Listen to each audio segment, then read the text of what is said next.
Pô, você acha que, sei lá, cara, Aristóteles, Platão, Newton, Arquimedes, Einstein, você acha que esses indivíduos, cara, estudavam pra passar em prova? A maior parte das pessoas consegue mirar só o resultado.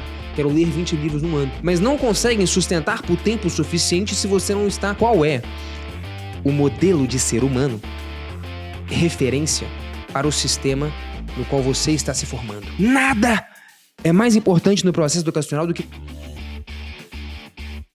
Salve, salve, Universo Narrado, Guizoli aqui.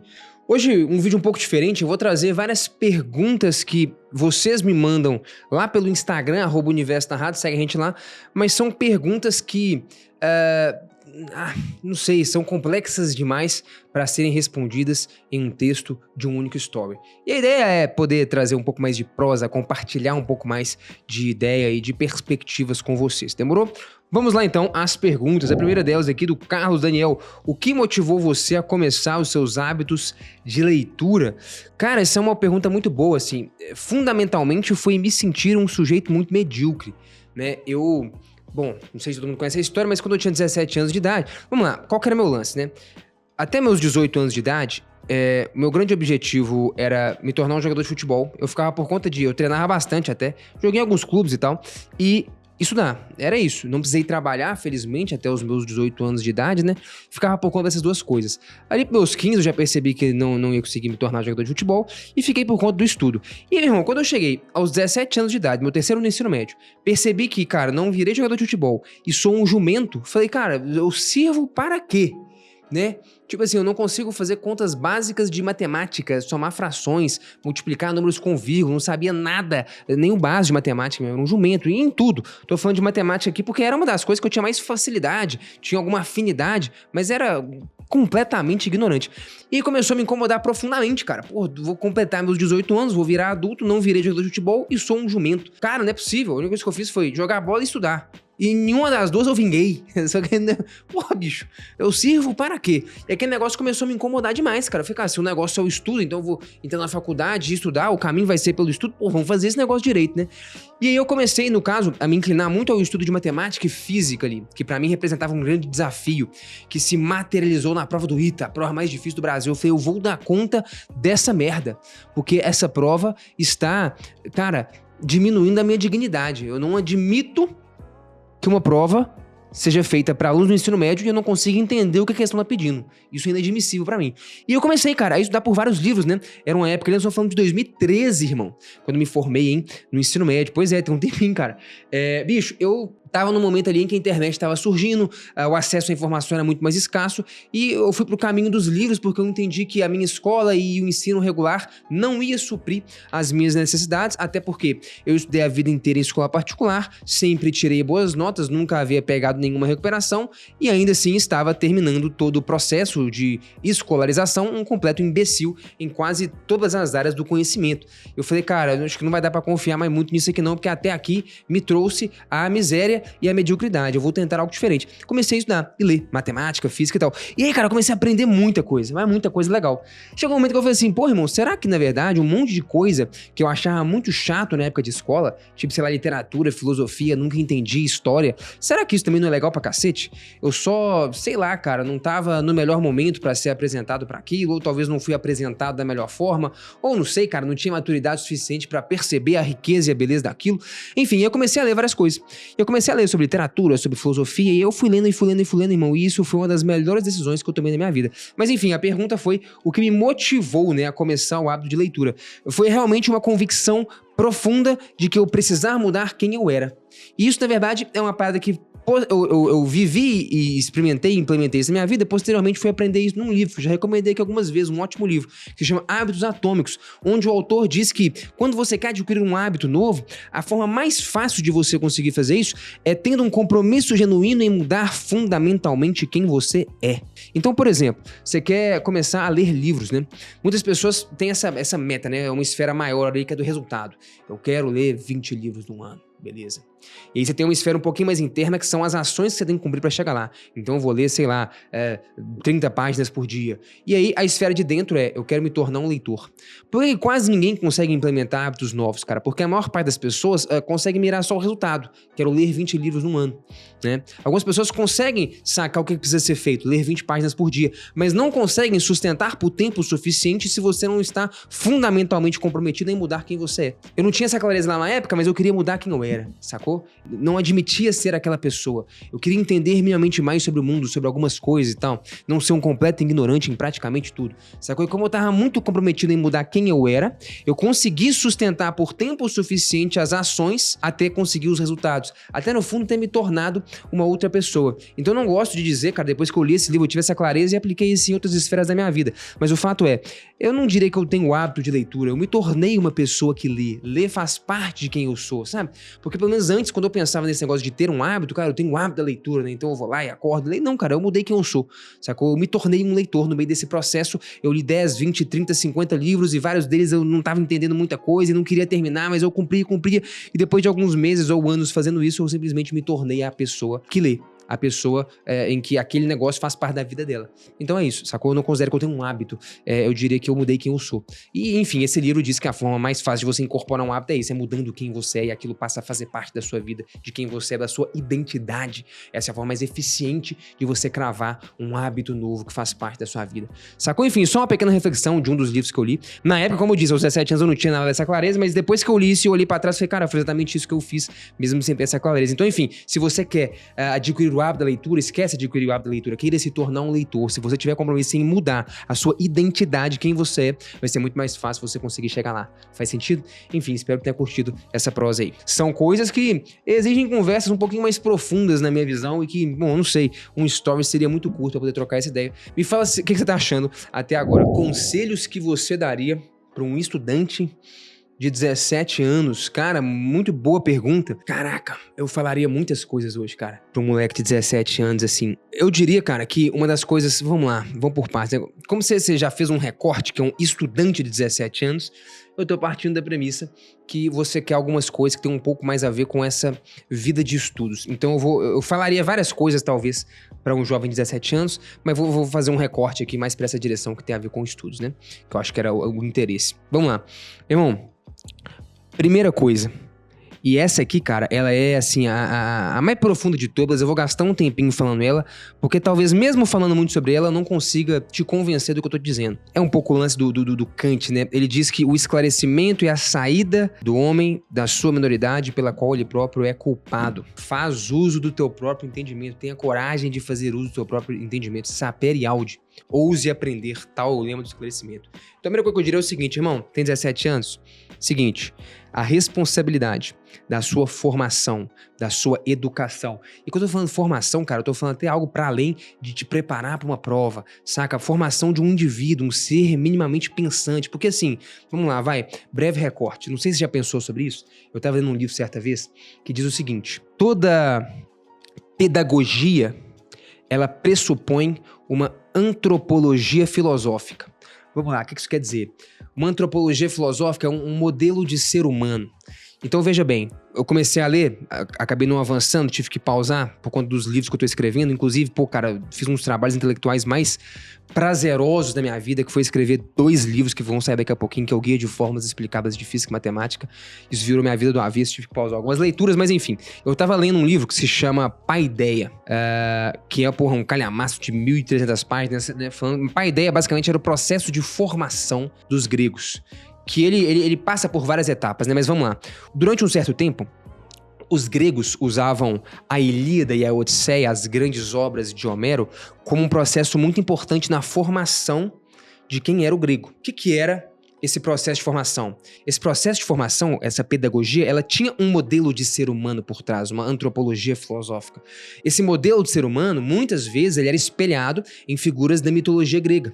Em Aquiles, né, em Odisseu, Ulisses, né, da Odisseia, E esses indivíduos, quando você vai ler lá a Ilíada basicamente fala da guerra de Troia e o Aquiles, né, seria o grande protagonista, um guerreiro, um herói, e ele carrega várias virtudes e o lance da honra na guerra. E esse personagem, e os gregos, eles decoravam longas e extensas passagens da Ilíada, porque o modelo de bom ser humano, de um bom grego, muitas vezes era espelhado em virtudes que esses heróis mitológicos mostravam, né? Que Aquiles, que Ulisses, que esses caras, Odisseu, né? Que esses caras aí viviam e mostravam. Então, enfim, onde que eu tô querendo dizer? O processo de formação do ser humano lá, ele era muito voltado a um modelo específico de ser humano, que tinha certas virtudes, que tinha a coragem, que tinha a honra. Então, tinham várias virtudes que esse ser humano tinha que ter, e que isso era espelhado, né, nessas figuras aí, nesses heróis aí da mitologia grega, né? Enfim, era muito claro o modelo de ser humano que se tinha em mente. Então, cara, o objetivo é ter esse modelo aqui. O objetivo é se tornar como Aquiles, um cara corajoso, um cara valente, um cara... Sacou? É algo mais ou menos nessa linha aí. Aí eu poderia te dar um outro exemplo, sei lá, alguém que é cristão. Talvez o principal modelo pedagógico, a antropologia filosófica, né? Se você tem uma pedagogia cristã, qual que deve ser o grande objetivo? Quem é o modelo de ser humano? Provavelmente Jesus Cristo, né? Ser como Jesus Cristo é o objetivo. Ter aquelas virtudes, a mesma humildade, a compaixão. Esse era o objetivo dos discípulos, dos apóstolos de Jesus Cristo, né? Então, esse modelo formativo, ele partia da premissa de que havia um modelo de ser humano a ser copiado. Então, nós vamos criar e educar as crianças para se tornarem como Cristo. Isso que significa a palavra cristão, né? Os gregos tinham um modelo de ser humano deles, os espartanos tinham um deles, né? Os cristãos têm os seus... Enfim, você tá pegando mais ou menos aqui a ideia, né? Você já fez a seguinte reflexão? Se eu te provocar e te fizer a seguinte pergunta, meu velho, qual é o modelo de ser humano referência para o sistema no qual você está se formando? Qual é a antropologia filosófica? Você está no ensino médio, você deve ter vários professores, você tem um professor de matemática, um de física, um de filosofia, um de biologia, não sei o que lá, tem a coordenadora. Eu te garanto, se você perguntar para cada um deles, 10 indivíduos diferentes que fazem parte do seu processo de formação, certo? Pergunta para cada um deles qual é o modelo de referência do processo de formação, da sua formação, né? Que eles participam. Eu acredito que boa parte deles não vai nem saber responder. E certamente cada um vai falar uma coisa diferente. Ou seja, não tem um modelo muito claro, né? Olha que processo mais pobre de formação, né? Um processo pedagógico extremamente pobre, né? Sequer há um modelo. Ou se há, cara, que modelo seria esse? Seria um modelo do indivíduo que estuda, que consegue um bom emprego, que tem um bom salário, que consegue com isso comprar um certo conforto pra sua vida, sei lá, um carro bom, uma casa legal pra morar e tal. Talvez esse seja mais ou menos, né? Não sei, se a gente fosse abstrair, né? O que boa parte dos professores falaria? Cara, o objetivo principal aqui é aprovar o aluno no Enem, né? Por que você quer entrar no Enem? Pra você ter uma faculdade. Mas por que você tem uma faculdade? Na verdade, pra você ter um bom salário e pra você comprar alguns confortos pra sua vida, não sei. Talvez esse seja o grande modelo de ser humano. Adquirir capital, comprar conforto pra sua vida, sei lá, talvez a antropologia filosófica seja algo por aí, não sei, me conta aí embaixo, mas talvez sequer exista uma, eu tô aqui forçando a barra pra tentar construir uma. E se for essa, cara, eu acho ela extremamente pobre, 100% materialista, né? Não tem muita coisa sobre a virtude, o que tipo de modelo de ser humano que você quer se tornar, para além do salário que você vai ou não ganhar, ou do conforto que você vai ou não conseguir adquirir pra sua vida. De tudo isso, irmão, uma das coisas mais importantes que você pode fazer aos 17 anos ali, e eu comecei a perceber isso com os meus 17 anos, é perceber que você se formou num modelo educacional muito pobre, cara. Num modelo que talvez nem tenha uma antropologia filosófica, nem tenha um alvo muito claro de qual é o modelo a se tornar. O objetivo é passar de ano e passar em prova e passar no vestibular. É um modelo totalmente utilitário, cara. Voltado majoritariamente para te ensinar a ser um bom fazedor de provas. Que modelo mais miserável é esse, né? Então, enfim, se você percebe isso aos 17 anos, quando eu me dei conta aos 17 anos que eu era muito burro, mesmo tendo estudado numa escola particular e tirado boas notas a vida inteira, eu fiquei muito frustrado com a escola. Eu falei, cara, mas isso aqui é uma enganação, cara. Como assim? Eu estudei, eu fiz as provas, eu fiz o processo, eu fiz tudo by the book, cara, e eu sou um jumento, né? Eu tive a clareza e uma das coisas mais importantes, daí Sócrates diz, né? Eu só sei que nada sei. Meu irmão, nada é mais importante no processo educacional do que você perceber e saber reconhecer a sua ignorância. Cara, é muito rico você saber perceber isso. A maior parte dos estudantes sequer conseguem perceber isso, né? Porque, na verdade, eles entendem e eles confiam muito no que baliza o sistema de ensino, que é, meu irmão, se eu fiz a prova, se eu passei e tal, é porque eu sei. Mas não é não, cara. É só um teatro ali de você memorizar o que vai cair. Aí o professor te conta um pouquinho antes como é que vai cair mais ou menos, você decora um monte de coisa, passa lá e tal. Mas, enfim, não tem a ver com você realmente construir conhecimento, entendimento, ampliar sua visão de mundo, né? Desenvolver sua espessura intelectual. Não tem muito a ver com essas coisas, não. Na maior parte das vezes é mais um teatro ali, que a gente combina mais ou menos como é que funciona e a coisa vai rodando. Vamos lá, tudo isso só pra contextualizar. Primeiro conselho que eu daria pra você aos 17 anos, cara, faça alguma reflexão, e aqui eu tô te introduzindo um pouquinho a ela, pra você perceber o quão limitado é o processo educacional em que você se formou, cara. Porque passar em provas, por mais que seja algo que você vai precisar saber fazer, é muito, muito pobre, cara. É muito pobre mesmo. Um processo educacional, pra mim, minimamente digno e decente, ele tem que ter um modelo de ser humano que você quer se tornar, sacou? Então, eu tenho o meu. As minhas referências, né? Por que eu leio? E por que eu ainda invisto muito tempo nisso, né? Porque eu entendo que o modelo de ser humano que eu tenho como alvo, e tem vários modelos, na verdade, envolve a busca pela sabedoria, pelo entendimento, pelos prazeres do espírito, por entender a melhor forma de viver a vida, cara, e não só viver a vida a qual me entregaram que tem que ser vivida. O modelo é esse, cara, estudar e passar em prova e tal, e ter um bom salário, você comprar um bom conforto. Não, pera aí, irmão. Qual que é a vida que eu quero viver? Faz sentido comprar esse conforto? Faz sentido ter o carro? Faz sentido ter isso e tal? Porque se você não tiver uma clareza do que é, cara, o seu objetivo de ser humano, de quem você quer se tornar, você vai só comprar as ideias que estão te vendendo por aí e que estão estabelecidas. E quando você vê, cara, se passar uma década, duas, e você tá vivendo para alcançar um certo nível de, sei lá, sucesso, que sei lá, cara, nem é uma definição de sucesso pra você mesmo.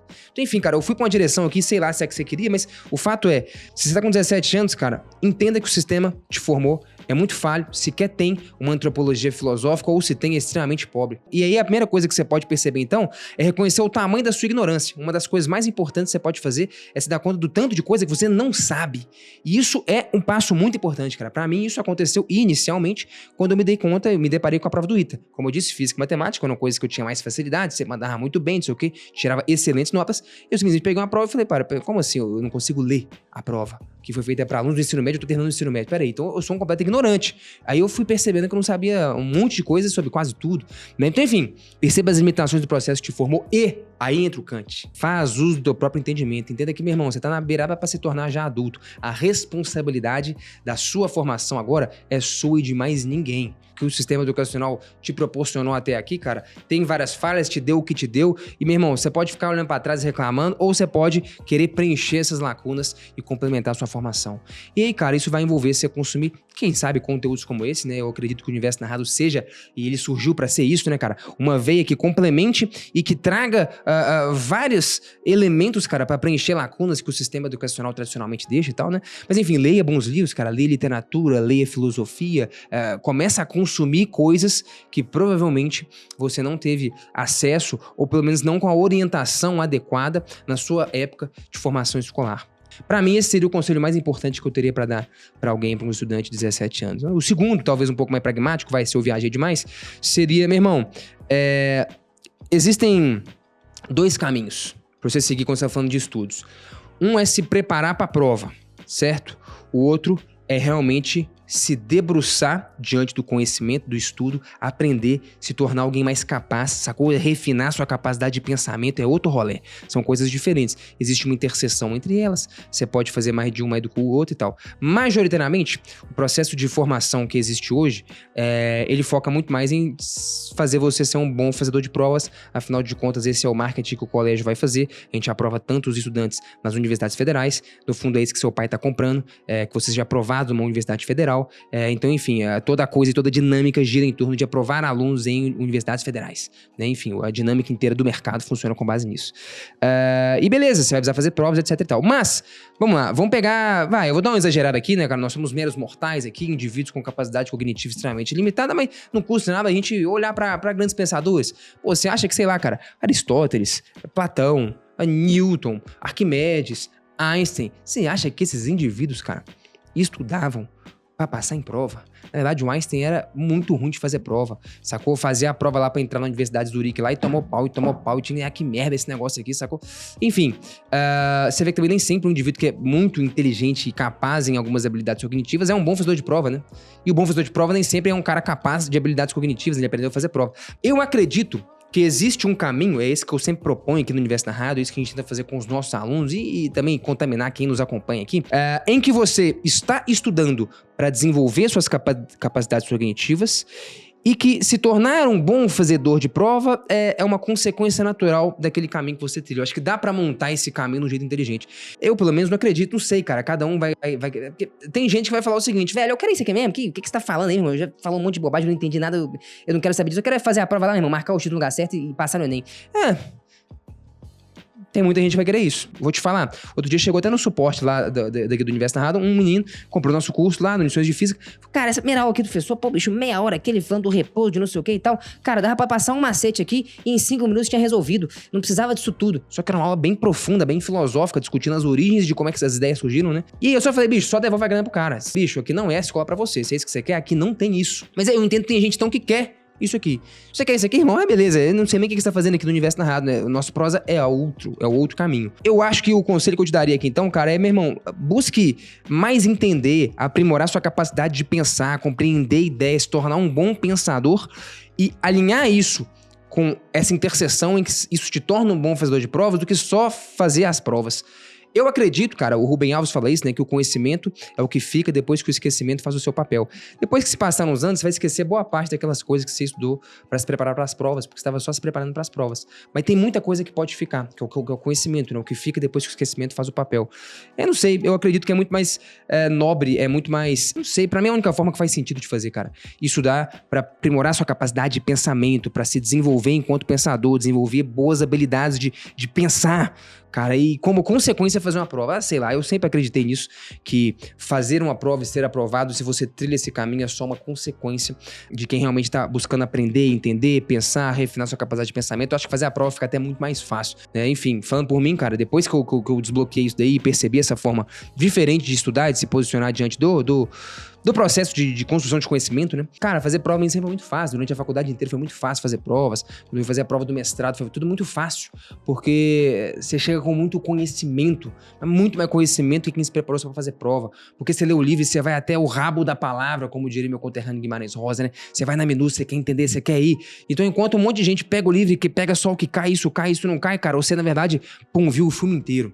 Acho que essa é uma boa analogia. É como se fosse um grande filme e você viu, cara, e curtiu cada minuto do filme. Você viu o filme uma vez, 2 vezes, e você entende cada parte do fio narrativo. Acho que o cara que estuda pra fazer prova, ele vê um pedaço do filme aqui, um pedaço aqui, um pedaço aqui, os pedaços que mais caem na prova e tal. E não sei, você não tem esse prazer quanto essa visão completa do todo e do fio narrativo que o costura, e sua compreensão é muito mais limitada, ainda que você possa ser um fazedor de provas muito bom. Eu acho que aqui você tem mais prazer no processo. Eu acho que ele acaba sendo muito mais eficiente em termos de fazer prova, cara. Não à toa, na nossa escola aqui, a gente já fez com que literalmente milhares de alunos acertassem. Ajudou eles nesse caminho, para que eles acertassem mais de 90% em física e matemática nas mais diversas provas do país, o que você imaginar, Enem, FUVEST, Unicamp, prova aberta da FUVEST, da USP, do IME, prova militar, enfim. Então, eu acho que ele acaba sendo mais eficaz, sacou? Mas acho que poucas pessoas estão dispostas a trilhar esse caminho. Enfim, meu conselho pra você seria esse aí, meu irmão.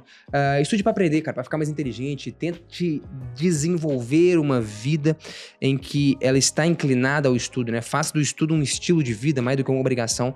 Acho que se você conseguir fazer isso aí, você tende a ter muito mais sucesso e usufruir de forma muito mais prazerosa dos estudos. Pô, bicho, falei pra um cacete, hein? O camarada Irving falou aí, né? Passei a te ter como homem de referência pra minha vida. Pô, meu camarada, satisfação, cara. Eu fico muito honrado em receber algum comentário como esse. Sei que é uma grande responsabilidade estar aqui nesse local que eu estou. Pra mim, a coisa mais fácil que eu tenho, cara, pra fazer é ensinar física e matemática pra você, pros nossos alunos ali e tal. A coisa mais difícil que eu tenho pra fazer, o que eu tô gastando talvez aqui palavras nesse vídeo inteiro, é isso, cara.